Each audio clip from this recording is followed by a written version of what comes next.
이번 시간에는 원소의 후계자인 원상과 관련된 이야기를 해보겠습니다. 원상이 조조와 전쟁을 벌이는 동안 역사에는 기록됐지만 연희에는 누락된 재밌는 에피소드가 두 가지 있습니다. 첫 번째는 원상의 일발 역전 프로젝트, 조조 뒤통수치기입니다. 원상과 원담이 서로 다투자 조조가 대군을 거느리고 원담이 있는 여양을 공격합니다. 그러자 원상은 군대를 이끌고 원담을 도우러 가면서 별동대를 파견해 기막힌 작전을 펼칩니다. 누가 이 계책을 냈는지 기록이 남아있진 않지만 원상군의 참모이자 실세인 신배의 계책이 아닐까 싶습니다. 조조 뒤통수치기는 다음과 같습니다. 원상이 본대를 거느리고 조조를 막는 동안 곽원이라는 장수가 별동대를 이끌고 서쪽으로 우회해 병주를 거쳐 사주의 평양, 하동으로 진격하는 겁니다. 여기서 주목할 것은 하동군의 위치입니다. 하동은 서쪽의 장안과 동쪽의 낙양, 허도 사이에 있습니다. 하동을 근거지로 허도를 급습할 수 있는 겁니다. 이것은 오랫동안 공들인 작전으로 보입니다. 곽원의 하동 공략에 발맞춰 원상은 3명의 인물을 포섭합니다. 첫 번째는 병주자사 고간, 두 번째는 남흉노 선우 호주천, 세 번째는 전장군 마등입니다. 원소의 조카인 고간은 원상의 요청에 따라 지원군을 이끌고 곽원의 군대에 합류합니다. 정황상 후발대를 맡은 것으로 보입니다. 호주천은 흉노의 군대를 이끌고 남쪽으로 내려와 평양을 침범합니다. 그러자 독관중제군 종효가 반격에 나서지만 쉽게 승부가 나지 않습니다.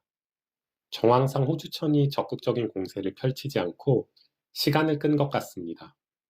아마 곽원과 종효 중 누가 이기는지 간을 본 것이겠지요. 한편 마등은 원상과 비밀리에 동맹을 맺습니다. 원상 입장에서는 마등이 하동 공략에 힘을 보태주면 더할 나위 없이 좋고 중립만 지켜줘도 좋습니다.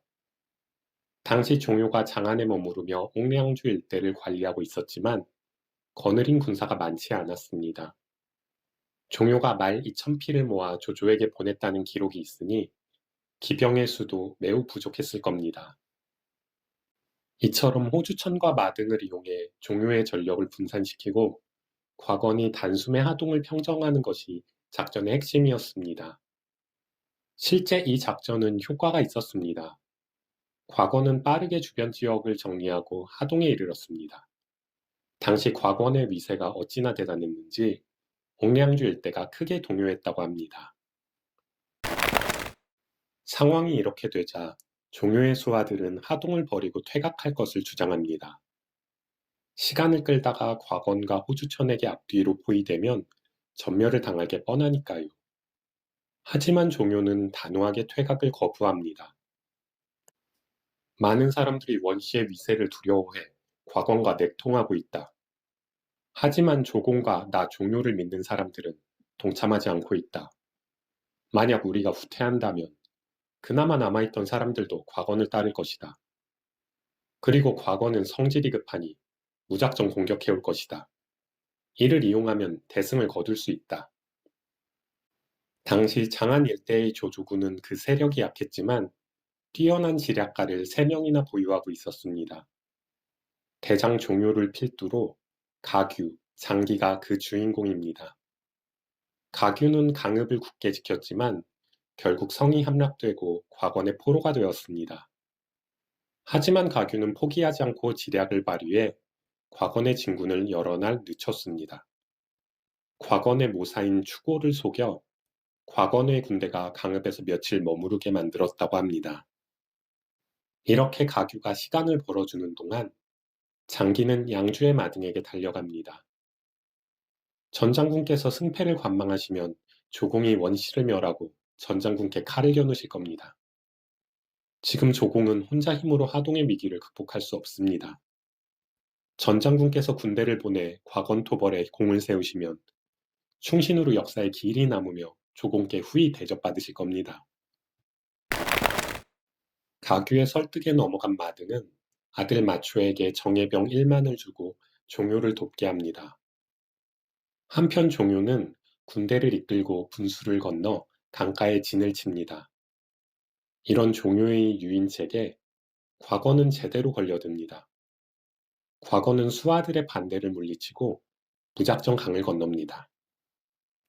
이렇게 과거의 군대가 강을 반쯤 건넜을 때 숨어있던 마초의 군대가 기습을 가합니다. 강을 건너다 적의 공격을 받으면 사실 승부는 끝났다고 봐야 합니다. 과거는 마초의 수하인 방덕에게 목숨을 잃고 그의 군대는 괴멸되고 맙니다.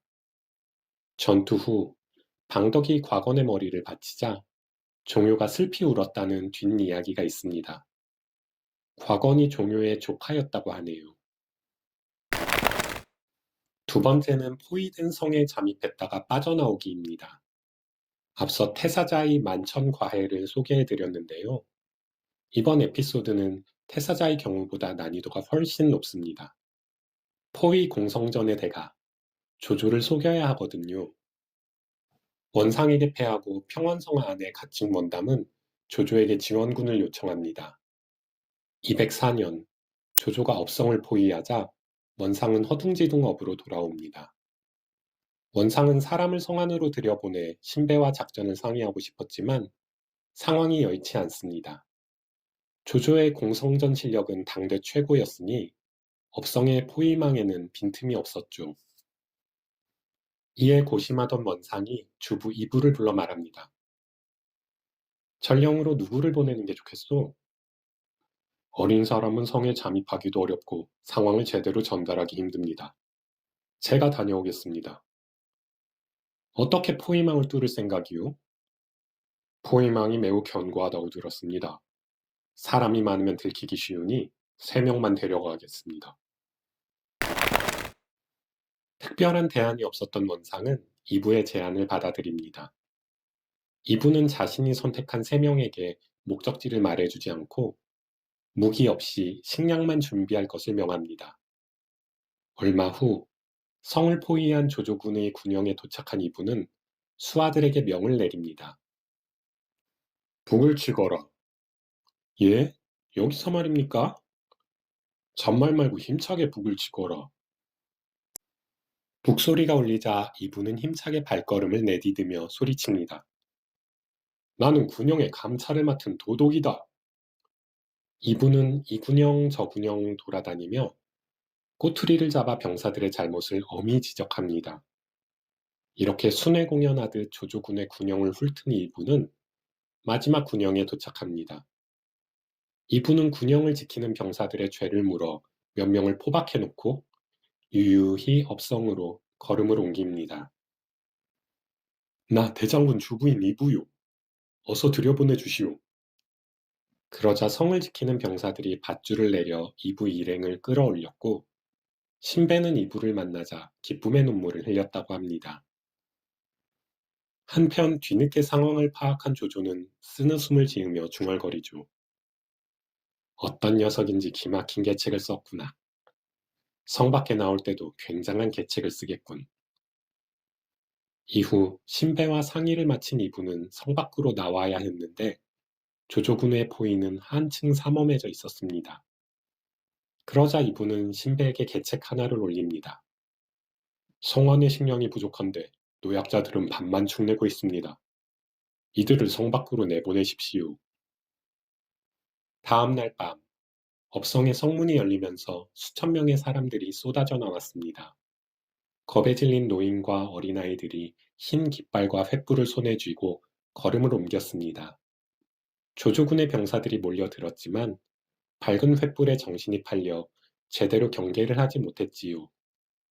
이 틈에 이부 일행은 백성들처럼 꾸미고 유유히 포위망을 빠져나갔습니다. 날이 밝자 이부 일행이 빠져나갔다는 보고를 받은 조조는 손뼉을 치고 웃으며 다음과 같이 말했다고 합니다.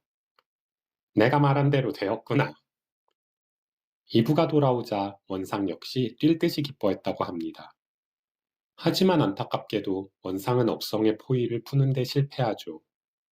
원상과 신배가 안팎으로 조조군의 포위망을 공격해 보았지만 이미 대세는 기운 상황이었습니다. 패한 원상은 북쪽으로 달아났고 신배는 끝까지 업성을 지키다가 장렬한 죽음을 맞이합니다.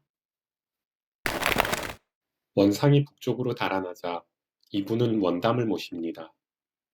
하지만 원담은 호표기의 손에 죽고 남피성의 사람들은 원상이 살아있다는 사실에 혼란스러워합니다.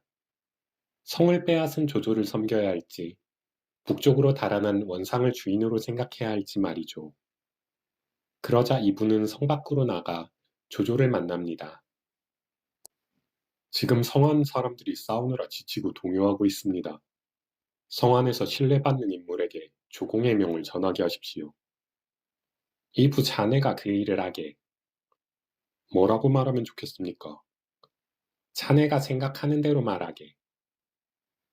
잠시 후 이분은 성으로 돌아가 다음과 같이 말했다고 합니다. 네, 조공의 말씀을 전하겠소. 조공은 각자 자기 일을 열심히 하고 다른 사람의 물건을 탐내지 말라고 하셨소. 다행히 이부의 말 한마디로 성안은 안정을 되찾았다고 합니다. 훗날 이부는 사례교육이 높은 관직에 올랐고 70살이 되도록 총명함을 유지했다고 합니다. 다음 시간에는 관도대전 이후 유비의 첫 전투, 방망파 전투의 진실에 대해 알아보겠습니다. 감사합니다.